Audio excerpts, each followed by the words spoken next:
orang jadi terrefresh lagi. Jadi kayak udah bersenang-senang nih, jadi besoknya itu semangat lagi buat bekerja. Hai, selamat datang di Lab Mania Talk. Selama Bapak bekerja gitu kan di QC PT Danfoss ini nih Pak, pernah nggak Pak ada kesulitan yang pernah ditemuin? Hal itu jangan ditanya ya.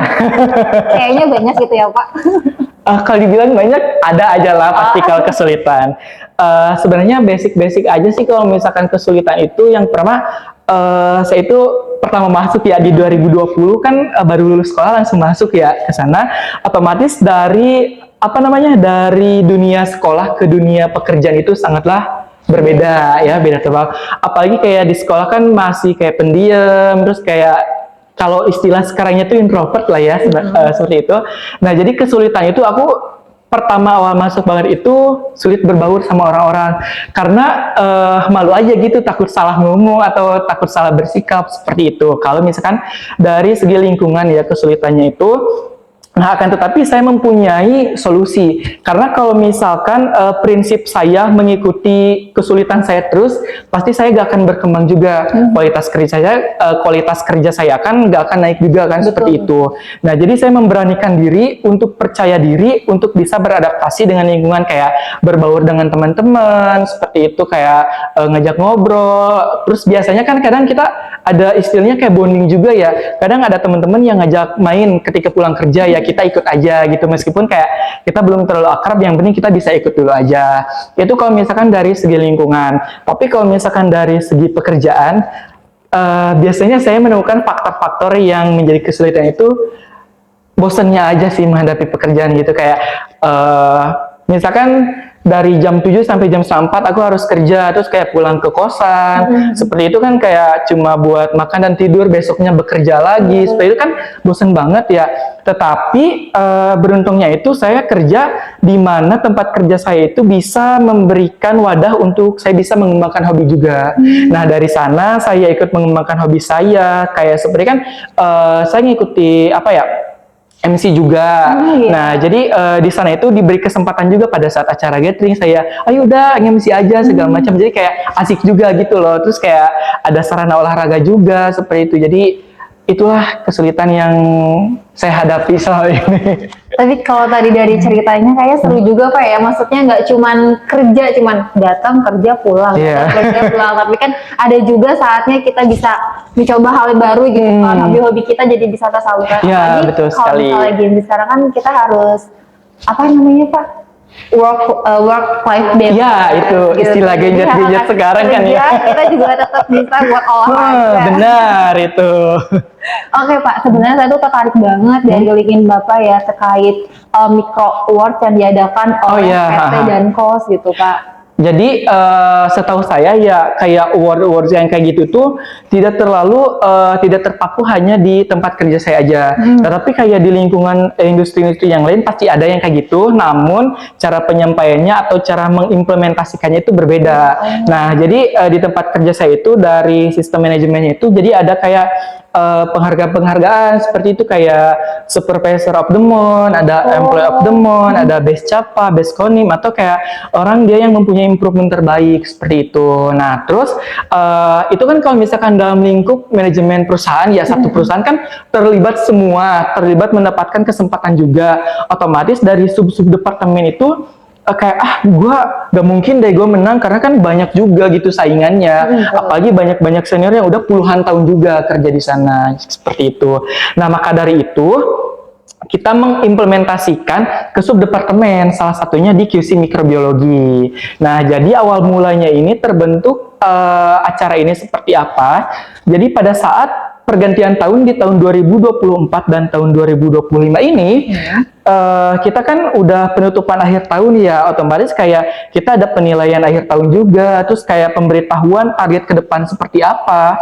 Nah, kita kan harus bekerja atau kayak mengumpulkan semua orang anggota subdepartemen untuk memberitahu hal-hal seperti itu. Nah, jadi dengan kesempatan biar agak berbeda dari perkumpulan sebelumnya, apa nih yang bisa membuat mereka semangat buat berkumpul, terus akhirnya terbentuklah micro award ini seperti itu. Kalau boleh tahu Pak ya, di Micro Awards ini Bapak tuh kayak membawa inovasi apa gitu Pak untuk ikut di sini? Jadi inovasinya itu yang pertama kan ada awarding ya, yang jelas kayak apresiasi untuk tim yang terlibat juga, terus ada gathering juga, jadi kayak perkumpulan kecil lah, karena kan ini gatheringnya departemen juga ya, jadi kayak games-games, terus kayak tuker kado. Nah yang menjadi inovasinya tuh untuk awarding ini buat menciptakan semangat yang baru di tahun yang baru juga, agar dia bisa meningkatkan kualitas kerja semakin meningkat juga, semakin baik juga. Nah, adapun gathering yang kayak perkumpulan nih, contohnya kayak misalkan di tempat kerja saya itu mikrobiologi itu ada 2 lab yang berbeda. Dia itu terhalang dengan jarak, jadi ada lab A dan lab B. Nah, jadi orang-orang tersebut tuh kita ketika mau kumpul, kadang kita kumpul di hari ini si A nggak bisa, kita kumpul di hari besok si B yang nggak bisa. Nah, akhirnya kita meluangkan waktulah kapan kita bisa, kita tentukan tanggalnya. Jadi itu ajang berkumpul juga, bersilaturahmi juga, terus kayak bonding juga dengan teman-teman. Jadi kayak yang selama ini kita kerja cuma berhubungan lewat chat, tapi kita bisa secara langsung gitu berkumpul, ngobrol bersama. Sama lebih meningkatkan keakraban juga sih, seperti itu. Oke. Menurut Bapak sendiri Pak ya, untuk Micro Awards ini yang diadakan oleh PT Dankos itu sangat bermanfaat banget Pak untuk karyawannya. Kalau menurut saya itu bermanfaat banget sih, bagus banget programnya, karena kerasa sama saya sendiri juga terkait program ini memberikan semangat juga untuk saya untuk kayak lebih baik lagi atau bisa mempertahankan kualitas kinerja pada saat itu gitu. Betul. Karena kalau misalnya dengan adanya ini kita juga jadi termotivasi Pak. Iya, betul sekali. Jadi kayak motivasinya itu ya lumayan kan, kayak kalau misalkan kita udah capek kerja, seenggaknya kita dapat motivasi juga di tempat kerja. Oke Pak, sebenarnya kalau misalnya buat Micro Awards ini gitu Pak, sebenarnya itu ada nggak Pak dampak terhadap laboratorium? Dampak terhadap laboratorium yang pertama, setelah diadakan Micro Awards ini, orang-orang jadi terrefresh lagi.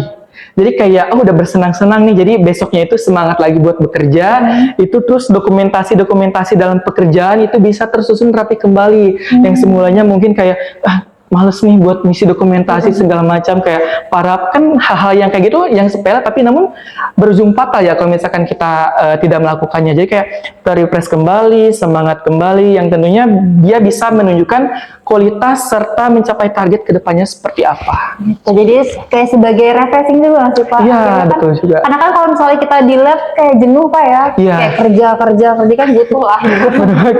kerja. Karena kan ada libur buat tidur juga. Bener banget. Karena udah capek banget. Iya. Oke baik Pak, ternyata kita udah banyak banget tadi ngobrol soal Q&QC, terus juga soal tadi Micro Awards tadi ada oleh PT Dankos ini. Sebelumnya terima kasih juga Pak ya sudah meluangkan waktunya. Iya, Dan semoga dari sama-sama. obrolan kita ini bisa menjadikan apa ya inspiratif ataupun motivasi Iya, juga nih betul buat juga. teman-teman sahabat Rekmania semua yang Betul, mungkin betul, ingin betul. nantinya tuh mengadakan awards yang lain Iya. gitu di instansinya gitu Iya, Pak siapa ya. tahu kan bisa mengimplementasikan dengan cara yang lebih oke lagi, Iya, yang betul, lebih ramai baik lagi, lagi, seperti itu. Jadi kan betul. kayak makin semangat gitu ya.